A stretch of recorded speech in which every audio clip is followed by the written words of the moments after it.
Okay, so let's talk about how we're gonna approach rendering Patrick.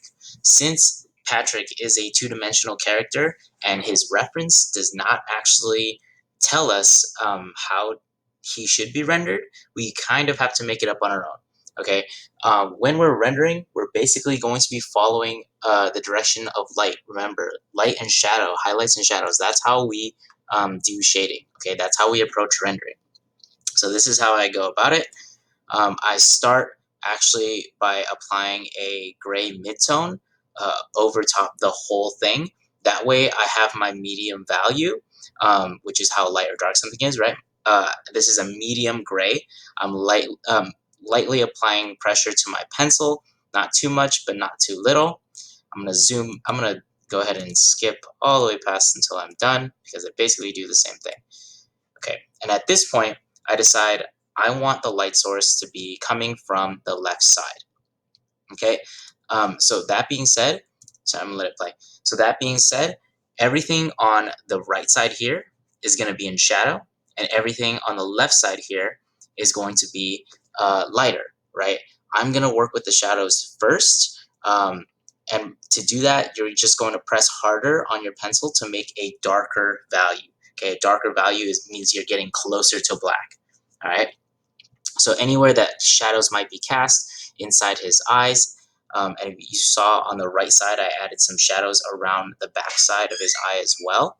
Um, on the right side of his head here, right, since his head is kind of round, his face is going to be in the light, but everything on the back of his head is going to be dark. Right, and I'm basically going to be following that principle throughout the entire body, right? Behind him, and then his feet as well, right? Here I'm looking at his feet, under his belly button, because that's underneath something, right? The light's coming from above. You see, I've added the shadows in the arms, and now I'm going to start adding in the highlights. Okay, so for the highlights, I'm just going to take my eraser and I'm actually going to erase that mid gray to get it to white, right? Remember, lighter values means you're trying to get it closer to white, and the eraser is your best tool here. Okay, so I finished the eyes, mostly because eyes are like white, right? And I want it to stand out more.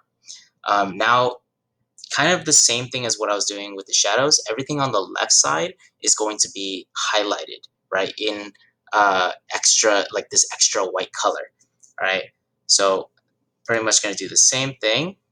The tops of the arms instead of the bottoms of the arms, right? Because that's the direction of the light. Same on this side. Okay, just cleaning up the eyes there. Now I'm doing the left side of the pants, right? If you notice here earlier, I had put this shadow right here. Um, and I'm gonna make these flowers darker because I want them to stand out from the pants, right? It's green versus purple. Since we don't have color in this case, we're just gonna be making it darker to stand out. I'm still making sure that I'm applying some shadow too by darkening in the right side of those flowers.